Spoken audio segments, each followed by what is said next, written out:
This is Elevator People, conversations about taking ideas to the next level on behalf of visionary leaders. I'm your host, PJ Simmons, and I serve as VP of Marketing at Whiteboard, a creative agency serving visionaries seeking to make vision visible. Here's what happens when you mix relentless creativity, a willingness to go off grid, literally, and a deep understanding of how to make people feel something through brand storytelling. You get Collin Strachan. Collin is the co-founder of Every Mile Creative, a full-service production company based in Alaska, known for crafting epic, cinematic content that doesn't just capture attention, it earns loyalty. From scaling glaciers to telling quiet human moments in the wild, Collin and his team have carved out a niche few dare to explore. But beneath the visuals is a strategic mind that helps clients bridge the gap between vision and reality, connecting big ideas with business outcomes and brand stories with measurable impact. In a world where most creators chase trends, Collin is chasing meaning. Here's my conversation with Collin Strachan.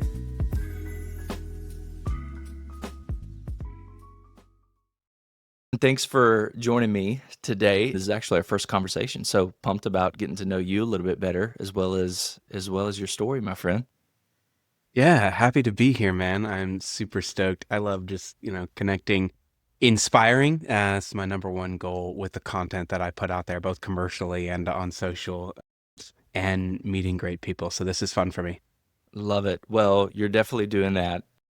And my first introduction to you was via LinkedIn, and some of the stuff that you guys are doing, and we'll get into this story a little bit, is just totally different than what I'm seeing on my LinkedIn feed. I got a love-hate relationship with LinkedIn right now. It is over-indexing on a lot of just noise, and you are a breath of fresh air of kind of cutting through that and putting some meaningful, but also like inspiring stuff there. So I appreciate you very much. But man, just getting right into it, dude. And so for our listeners who don't know, you in recent years made a transition from Texas to Alaska. So bring us up to speed about what that was like, why, and what are you doing in Alaska these days, of all places? Yeah, so I landed in Alaska by way of Virginia, Texas, California, Utah, Wyoming, Montana, Oregon, Oh, Washington. So we've been all around. It wasn't a linear transition, just as life goes. So grew up in Texas, and then my wife and I ended up in the DFW area. So she was a nurse in Fort Worth at a really high-end children's hospital, a neonatal nurse, and I was working at an agency in Arlington over by the Rangers Stadium, doing a lot of like corporate interior design and office furniture and stuff like that, packaging up companies for acquisition and all that type of stuff. Great place, great team. But pretty much as soon as I landed there, it was clear that punching a clock like wasn't going to work for me. So yeah. that was my job out of college. I defied statistics out of college and got a good job. But I started just doing like photo, video, freelancing on the side, corporate stuff, doing weddings on the weekend, whatever it was. And pretty quickly, the income from that, I was able to exceed the 9 to 5 job. And so I didn't really have a safety net or anything like that, but I was just like, I gotta jump. So I went and started something Yeah. for myself, and I left there well. So they contracted with me for a couple of years, but I kind of just developed a little referral business out of the DFW Yeah. world, um, that got me going for a couple of years, and was able to take a bunch of remote stuff. And then one weekend, we were just sick of the area. You can drive 8 hours from DFW and still be in the desert. And we were like, we just need to see something cool. So we get on Google Flights and we go, how can we go just anywhere? We literally put, DFW to anywhere. And we figured out that we could go to LA on a Saturday and fly out at like 6 a.m., come back at 9 or 10 p.m. And so we're like, that sounds fun. We've never been west, anything like that. So we land, we go down to Santa Monica, we go for a run along the beach, explore. Maybe, I mean, it couldn't be more like cliche movie montage. Maybe we hiked up Yeah. to the Yeah. sign that day, whatever. But we were like, this is cool. This is really fun.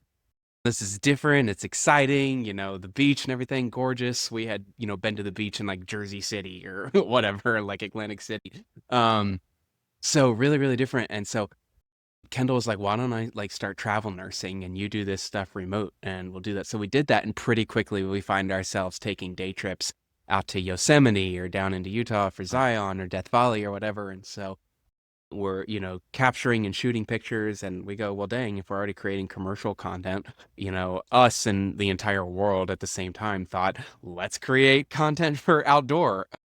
So we were kind of one of the early movers on that.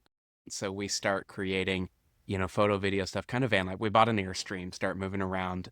She pretty quickly had a travel nursing contact canceled on her, so we were like, let's just throw ourselves into this, full time. So I scraped we were in the pretty much outdoor and apparel industry. I scraped for every single contact at every single company, got emails, and just started telling stories Yeah. and dropping stuff. And we created a little business doing photo video stuff, and that's where we traveled all around. And we hit up the Southwest, and then started kind of heading north, and you know doing higher mountains and peaks and stuff like that. Spent a winter in Park City, Utah, on some family's property, and after about 18 months of that, Kendall was following some people in Alaska, like ice climbing on glaciers and just doing the really Yeah. radical stuff. And she's like, what if we go check out Alaska? So I was like, sure. So we sat down and once again emailed everybody up, and they were like, sure, Alaska sounds cool. And went off to Alaska thinking we would just do a summer there, and it ended up just becoming home immediately. I mean, we fell in Wow. love as soon as we got there. The people were amazing. And, this is a super, super important thing in business for me, at least, especially if you're going to be a creative, as it gave us a real edge because it gave us a super, super deep niche that you see. We still, we just dig Yep. ourselves deeper and deeper into every year, because now we weren't just creators and we weren't really influencers. I've always taken kind of an agency background and created content, you know, in tandem with, at the time, largely performance marketing focused teams, now very largely brand building teams, wherever we're working at. And so creating like that, and all of a sudden it's like, okay, the people from Alaska versus all the other stuff. And just always believed in kind of like making the customer the hero and telling stories and creating this human first type of content. So that's what led us here. And then just over the last few years of digging into what makes a creative business successful and how to grow and all of that, we have transitioned to becoming less like commercial adventure photographers and more of a full service production company that Yeah. creates really memorable, epic content, all from Alaska, but from brands in all kinds of industries, which we can dig into. I saw in the questions kind of how Yeah. we support the clients that we work with on that. But yeah, it was a journey, kind of heading north over time and figuring out what our business would become. That's beautiful. And so this culminated into Every Mile Creative. You Yeah. guys, are you primarily strictly doing this in Alaska now? Yeah, yeah, yeah. Okay. We're only in Alaska. So this is what I love about it. And you guys heard him. One of his kind of inspiring references was glacier climbing. The the images and the videos that you guys are putting out, when you talk about positioning and nicheness and just like epic like looking stuff, it is no surprise to me of the success that you guys have seen. Now, obviously there's, hard work like you were mentioning, you were scraping and clawing and emailing and you're super active on LinkedIn and that kind of stuff. But I love the way in which you guys have just totally just dove into that niche because it really does differentiate you from anybody else that's doing video storytelling concepts, outdoorsy stuff, because you can find, generic outdoor stuff anywhere. But Alaska is a different monster and Yeah. it looks awesome. And so what I love to do is dive in a bit deeper into your relationships with clients, Mm. visionaries, brands, and how you're elevating those to maybe something even beyond just what they envision. Like obviously we have some sort of concept of, okay, maybe I want some brand storytelling or some visuals shot in Alaska, but your boots on the ground there, it's home, you're integrated into that. And so bring me maybe a little bit through the process of, when someone comes to you, whether that's a brand or a stakeholder or a visionary, they have an idea. They want to go big, they want to go bold, but they're unclear. They have like this vision of what could be. How do you help them clarify that? Do you have a process? Do you walk through conversations? Do you have a framework? What does that look like for you guys? Yeah, so there's a couple kind of nuances to that question. that I'll clarify. One of the things that I have found is that the brands that we serve the best are actually are in a really good place. They're on track. They're not asking questions about how to sell their product, how to sell it profitably. They're Hmm. asking questions about how do I in 2 years from now, in 5 years from now, in 10 years from now, whatever it is, continuously maintain my 58% year over year growth, whatever it is. And they're going, we're absolutely killing it right now. But one of the things that we want to do is develop a deeper connection and relationship with the people who are not in the market for our product, Yeah. and deeper loyalty with the customers that we do have. So that is kind of like ideally what I am looking for. So within Hmm. that scope, now I'm not helping a brand who's got a few bucks, who's trying to figure things out, go, how do I market my product? There are absolutely ways to do that, but what we do is we go, someone goes, hey, this is what's working really, really well. This is what I know about my customer. Now I want to scale that connection and my reach to open up new market entry points, to open up new opportunities, and to continue to keep the edge that got Hmm. me to where I'm going. So that said, the way that I do that is I actually the one of the number one things I want to hear on a discovery call with a new client, and I hear this regularly, is like, who are you? Or why has no other creator asked me questions like this before? And I Mm. regularly get that because I spend an hour talking about, hey, tell me what's working. Tell me about your customer. Tell me about your competitors. What like pain point are you guys solving? Tell me about your funnel. Like I want to know the economics of the business. So we recently did a film for. They just sent me a hat because we've made good friends with them. This AI based accounting company called Rillet, and they have brought a new accounting software, not accounting company, but accounting software to the market, and they're just crushing. Everyone who sees it says, yes, sign me up for this. It's just, Yeah.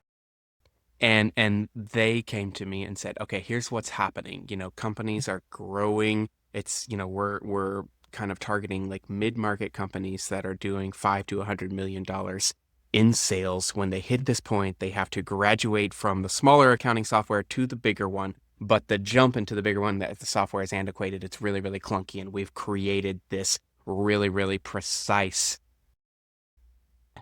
product that helps them tremendously, that they can onboard onto quickly, and that they're going to have really good results with. And so how do we help more people understand really, really quickly, like who we're for and what we're due?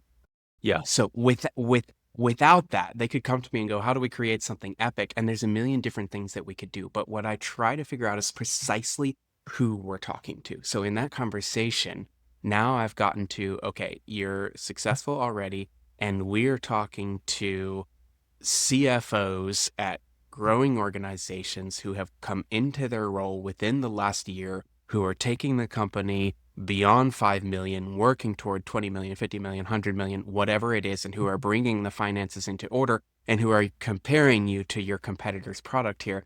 And the number one channel that they're coming in from is either connections with your sales team, so Hmm. LinkedIn, social selling, or events.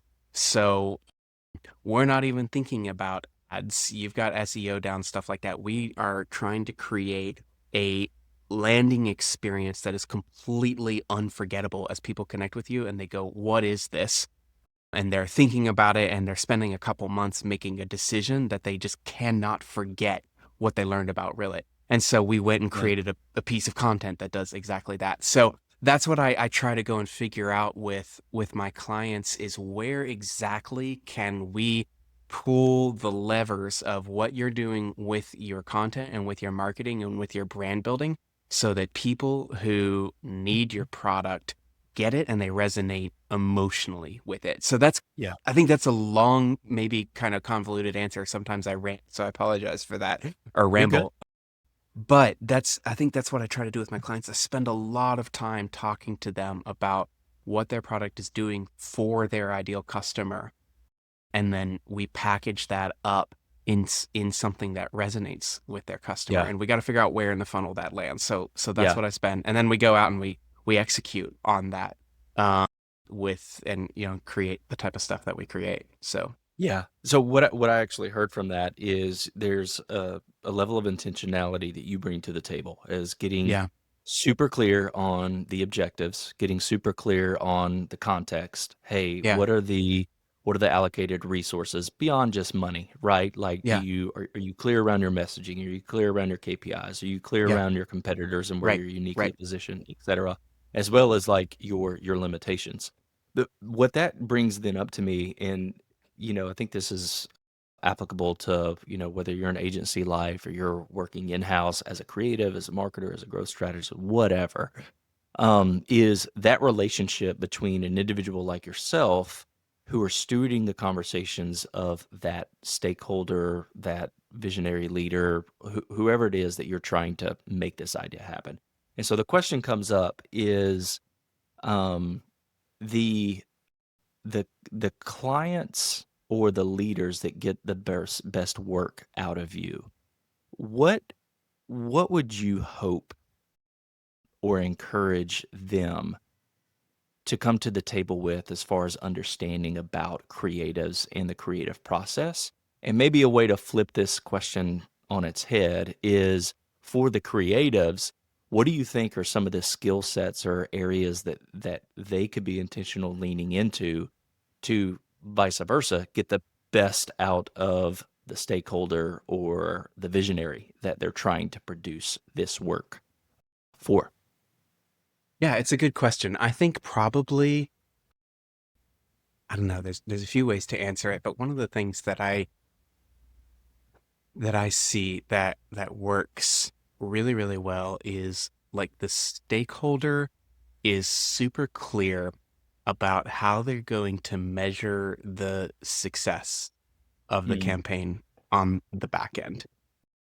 So we're kind of actually oftentimes working backward from this North Star mm, of a successful campaign looks like this. And so I will go and ask, okay, 18 months from now, what's different about your business as a result of the things that you're doing today? And how does this help with that? That kind of helps us track what we have created and what's working over a longer scope, because what can be dangerous is we can get super wrapped up in what's trending now or what's happening in the market now, or whether or not one specific piece went viral or whatever, when bigger picture we should scale out and go, okay, is this averaging out for you? So my clients who really have like a great ability to leverage creative and work with creators know what has worked well for them in the past, mm. and then know where they're headed in the future, so that they can course correct a bit, and go, okay, this has worked well in the past, so we're taking core values from this, but I see this working now, and then this is where I want to get. They have a really clear, and then they have a clear way to measure that. Does that answer that Yeah, question well? And then yeah, absolutely. for creatives, I think it's once again always just trying to get a clear understanding of like the why behind the engagement in the first place. Like, obviously the Yeah. organization is coming to you to make money in some Mhm. way, but there's a lot of ways to do that. There's a lot of ways to measure that time scale, and then there's also ways to ask whether you're making money efficiently.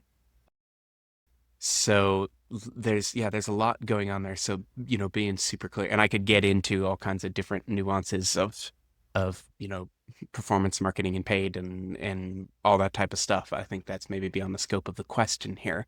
Yeah. But yeah, that I like people who have a really wide view of the landscape and a fairly granular view of the current data that they're navigating with, if that makes Yeah. sense. Yeah, and I think for both ends, both for the visionary and the creative contributor, the appropriate framework is, I mean, this is strategy 101, right? Right. And It so really is. both parties have to come to the table with a clear understanding of what's the objective that we're trying to reach, obviously we've chosen to, in your case, invest in some sort of epic video that is Yeah. filmed in Alaska. As it relates to that video, what are we going to measure that gives us the Mm. best confidence that if we hit X, Y, and Z metric based on this video, it increases our probability of hitting our overall objective, i.e., Correct.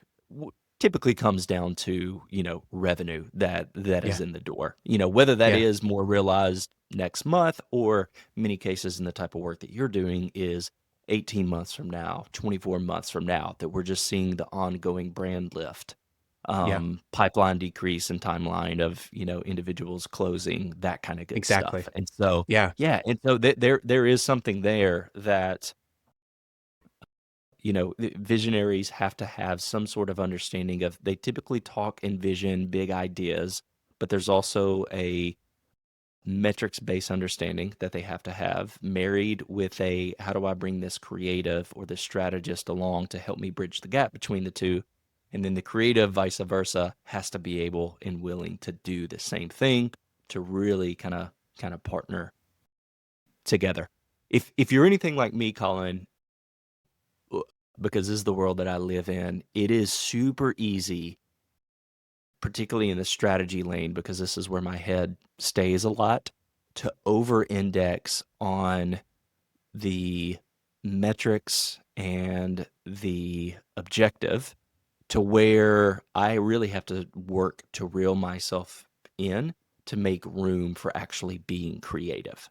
And Mm. so this next question that I have for you, I mean, you are in an environment where, my gosh, I couldn't think of a more inspiring place to be, at least from the pictures that you share online of just taking a look at round. So your lifestyle, dude, is incredibly integrated from, family, business, location, a lot of life, a lot of inspiration happening. How, just from your personal perspective, how has that influenced your creative lens and kind of kept you energized? Yeah, yeah, that's a good question. So to go back to the first thing that you said there, if you can over index on the metrics, which is absolutely true. And what you have to come back to every single time is there is a human at the other end of the Mhm. product. Yep. And there's a human at every single touch point of that campaign. And it's so easy to get caught up in the numbers wherever you are. Something I try to remind myself with LinkedIn is that the algorithm is literally, its one job is to measure what other humans like. So you got to think about what people like, what Mm. people feel, and what they experience as a result of what you do. And the moment we get away from that and we're looking into numbers, or we're in decision by committee or whatever it is, then that's where you can get off track. And that's where stuff that feels out of touch comes from, because you Yeah. forgot to just take it to your neighbor and say, what's this feel like? So that is for me. Fortunately, our lifestyle and the environment that we live in, we create here.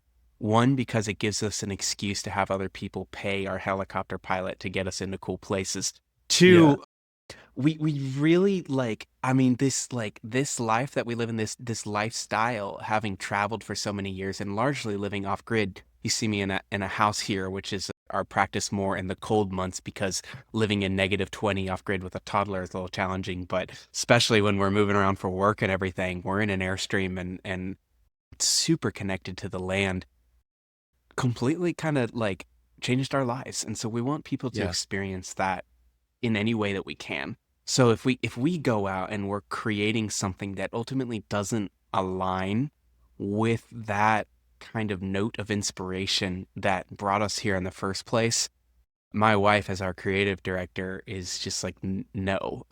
When I'm writing concepts, and this is kind of a lesson from Steve Jobs, but if it takes any pre-roll to explain a concept, then it doesn't work, because your customer doesn't get any pre-roll before they just watch it. So we Yeah. really, really try for simple, for emotional, impactful, photos or film story concepts, whatever it is that we do.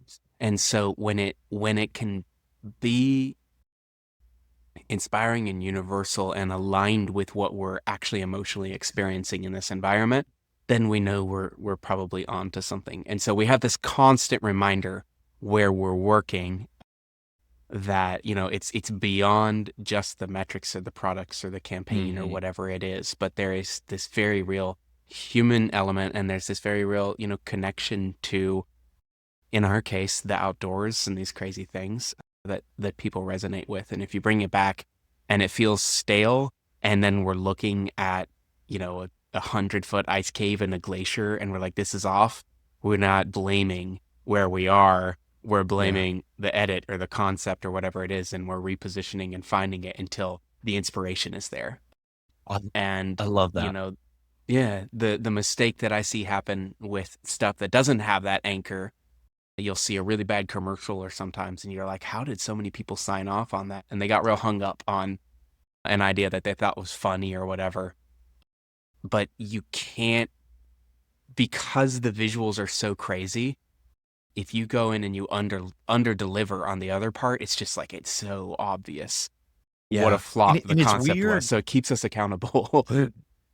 And and tell me this. This is how I think through those things is sometimes you can't quite articulate it. You can't quite measure it, but there's something that happens just within your gut that I mean, it really comes down to like that innate thing that makes us human when we see or experiencing, let's just call it in this case, a commercial that just connects at a deep level. Like, is that what you primarily rely on as you're thinking through and working through, whether it be edits, placement, coming to a finalized deliverable? Is it more of a, man, this feels human to me versus anything else? Yeah, it's human and interesting. So when we're Mm. actually like looking through that final deliverable, we gotta ask like you gotta hook people in, you gotta capture people's attention. And a hook is a promise, then you have to fulfill that promise. So that's kind of the two Mm. questions is in the first 3 seconds, am I interested in this? Are other people going to be interested in this? And then in the remaining 30, 60, 90, whatever seconds is do I actually fulfill on that interest that I created and, revamp that interest. So that's kind of what we're looking for is like now that I've made the promise of something that could be really uniquely impactful or useful or helpful or funny or whatever it is, am I fulfilling on that? And then when you do that with that piece and you support it with a great campaign and a great brand experience that continues to fulfill on that, then you've created like interest and loyalty. And Yeah. ultimately, I think that buy-in and that emotional experience is designed to create loyalty, with that customer. Yeah, that's good. So let's actually pull out. I'd love to pull out maybe one case study of something like this. You work Yeah. with brands, visionaries, etc. Um, is there a story or maybe a moment that you can recall when you came alongside a client and you maybe helped them dream just a little bit bigger than what they originally intended? Yeah. Obviously, they see your stuff online, they see your stuff on LinkedIn. They know you do awesome videos and, photo shoots in Alaska. Is give me a story or a client experience where you walked them through and delivered something that was just far beyond what the visionary lid that they had. Yeah. So it's funny. One of our best clients is actually kind of one of our least exciting clients for most people. And it's a company called Guava Family. And they make a really high-end running stroller and then this pack and play that's great for travel. And we have Nice. worked with them for some time now. We've done a ton of their content, see it in ads like every day. And when we started creating with them, one of their challenges was how do we take this fairly large black rectangular product and communicate its features, which are fairly, technical, and it's, all of the different ways that it works, and actually like create an emotional experience around this. Yeah. And so that's what we really dug into. So we've told story after story after story where we go out And we kind of found this formula that I call like product first lifestyle imagery, where we created, photos and videos where the eye really clearly lands on the product first, and you understand, okay, I'm seeing something up for a stroller here. But then you dig in deeper to the next level, and all this can happen in 1 second, and you go, okay, now I see a mom and her son enjoying a moment here. Yeah. And then there's something about the scenery there or the experience that kind of like subtly integrates a feature, and it's like, oh, okay, now I get that, this, because of the bigger wheels on it, can roll off road, or the tires don't pop, or whatever it is. And so we've consistently helped them kind of learn, in their case, like if you pair a feature with a natural story, an element of the environment, then you're not like bragging about the product. You're Hmm. actually creating an experience that people can relate to, Yep. which is really awesome. And so they've consistently told us, like, you completely raise the bar on how we create. You completely raise the bar on how we highlight this product, and these images are performing better than they ever Yeah. have, because we focused on what does that mom who buys this stroller experience as a result of it folding down easier than any other stroller on the market, etc. And so that, I think that one is one that I'm really, really proud of, because every time we get back, and it's one of our really good clients because they just have such a good handle on the data for, what's Yeah. performing. But when we get back to them, it's, we've just like made a really, really positive impact on how they communicate, what they've created, which is a fantastic product. But if you just go, hey, our stroller's better, no one's listening. But if you Yeah. show a mom having a better day as a result of it, and it's always marketing 101. People are like, oh, this is like Yeah. 101. It's like, yeah, but forget, we just forget to actually implement it We sometimes. we want to complicate the Yeah, heck out of things, yeah, for yeah. for sure. Well, let's do some quick lightning round rapid fire questions for you. You obviously know name of the podcast, Elevator People. And so you speaking directly into this audience, what's one trait that you think every great elevator person needs if they are going to take a visionary's vision further or higher than they could take it themselves? Yeah, I think they need to be relentless. It's a kind of like a dollar cost averaging type of a thing, where you look at the path of a visionary who's created something really unique, and from point A to point B over 10 years, you think, oh man, I see this, great linear line, but in between, you know, you see that. So someone who is, I would say, relentless and resilient kind of go together. Someone who is, Yeah. committed to moving forward at any cost, but every single time there's a dip, rather than getting down, they're getting back in it, and they're learning from that experience. Yeah. Their response is, "Oh, gotta get a bigger shovel." That's Yeah, I because love that, dude. because in That's any it. world of entrepreneurship, but for me particularly as a creative entrepreneur, the stats are not good for building a legacy business and Yeah. wealth in this. So you've Yeah. you've really got to have a long-term mindset and push yourself to grow. That's good, man. So, obviously, in Alaska, what's one thing that you learned from Alaska that you think others should know? Yeah, it applies anywhere, but the people you surround yourself with are everything. So I spent way Mhm. too long trying to build in a silo rather than doing Yeah. stuff like this and listening to podcasts and being on LinkedIn or whatever. So in Alaska, just because the environment is so incredibly insane, the people are just incredibly, I mean, like, just status really doesn't matter when it comes down to it. Anyone will stop to help you pull your truck out Wow. of a ditch. Anyone will take care of you. Anyone will lend you tools or the short shirt off your back. And so that's been great for us to see, having lived in, like California for a while, or even in DFW, fairly competitive in urban environments where people, silo themselves. Yeah. As soon as I kind of learned that and then began to embody that in business as well, I learned that you rise to the level of your environment, not your goals. Love it. Love it. I had a leader one time that would tell me, if you want to go fast, go alone. If you want to go far, go together. And Yeah. so that camaraderie is so important. All right, you Yep. do this a lot on LinkedIn. You love calling out brands that you want to work with.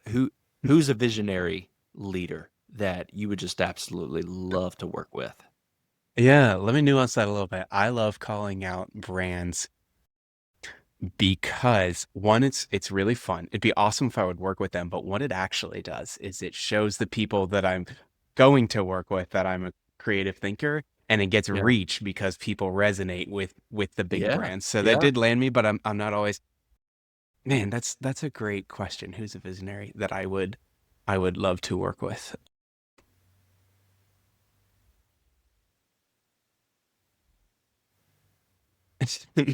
Maybe it's hubris that I don't have a direct answer for that. A Is there a couple brand people, that you got in your crosshairs that's just like, my gosh, like this would be so epic to do something together in Alaska? yeah, there is. So I'll say this: I've got a friend who runs an agency in London, actually, who works with some of the biggest tech brands in the world. I'm really, really interested in the tech and SaaS and fintech spaces right now. Yeah, yeah. And we wrote a concept a little while back for a payment processor that would be just absolutely hilarious that they were super excited about. And so I'd love to do that one. And it's long story short, it's a funny piece that ends with this mountain climber who's being like absolutely blasted by the wind and just like knocked back and forth and this crazy day, and then summits out, and all of a sudden, he's just like rough as can be, battling the elements, and he gets on top of this mountain and the sun comes out, and there's this dude in, like Lederhosen or something, a little coffee shop, and he's like, yoo-hoo, nice weather, and he ends up like buying a coffee on top of this mountain. It's like you can process payments That anywhere. is all. That is totally And like I mentioned I have 3 girls, and so we're yeah, all we watch is Frozen, Frozen. and Yep. that's totally Big the summer honest blowout. thing. Big summer Yeah, blowout. it's inspired by that. But so what worked with that is all of a sudden the brain realized we could take this concept anywhere. You can do this on Yeah, a volcano in Fiji. You can do this in the yeah, desert. You can do this in Alaska or whatever. So I that's love it when awesome. concepts have this universal human, doesn't have to That's be great. Alaska, but Alaska works really well for it. So yeah, I want to do that film with my friend Tom at that agency. So I'll go with Tom Voller for now. But there's a lot. Awesome. There's one more. There's a company in Antarctica, actually. They're called White Desert Antarctica, and they've launched this super, super high-end tour brand, taking people on adventures down in landscapes that feel very familiar to us because it's on the Yeah, ice and stuff like that. yeah, They're called White Desert, and I just think that the way that they are building their brand, running their content, and marketing to people who can spend $100,000 on a 3-day trip is, I mean, they are just like world class. It's just top notch. it's And I awesome. really, really admire the work that they're doing. So that one would be on brand for us, but like out of Alaska, but I'd be willing to Yeah, travel for that. So White that's Desert, sick. if you're listening, we'd love to come and shoot for you. However, you don't need it because you're doing an amazing job. I love that. I love that. Well, hey man, as we wrap up, final questions. What encouragement would you offer creatives who are behind the scenes lifting the vision of others every day? Yeah, I would. Great question.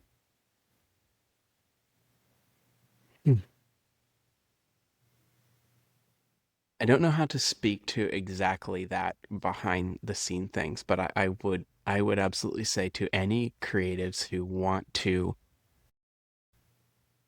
continue to advance in their career, whether or not you want to build something for yourself, but if you want to do something, visionary and create something that I think is, that you think is really impactful, um, I would actually recommend you step outside of the bubble of just creatives, and you really study people who have done intensely difficult and inspiring things, and figure out, kind of like surround yourself by them. And so you Mm. can create a community that lifts you up just by being surrounded by and reading books, listening to podcasts like this. One of my favorite podcasts is Founders Podcast, and just studying other great entrepreneurs. So yeah, I would say like create a network for yourself that is challenging and that brings new information to you and new perspectives on things, and make sure that you're not just in an echo chamber with what you're creating. I think that's probably the biggest edge that we give is I spend a lot more time learning from other business types than from people who are doing just what I'm doing. And I think that that helps us think outside the box and leads to, more visionary type of ideas. That's good, man. That's good. Yeah. So where can our listeners, where can we find you online? Yeah, so obviously LinkedIn, look up my name, Collin. If you're reading this podcast, you have the spelling. It'll say Epic Ads from Alaska. I think there's one other Collin Strachan. Last I knew, he worked at Rocket Mortgage. He's a loan originator, so that's not me. Um, and then alaskaproductioncompany.com is our website as well. And my wife, Kendall Strachan, is on Instagram. She has about 20,000 followers, and it's kind of like the personal side of our story. We don't really commercialize that space. If you just want to know more about our family, you can go there. That's awesome. Thank you for listening to Elevator People. It would be an honor if you subscribed on your favorite podcast platform, and check out our agency website at whiteboard.is to help you and your team make your vision visible.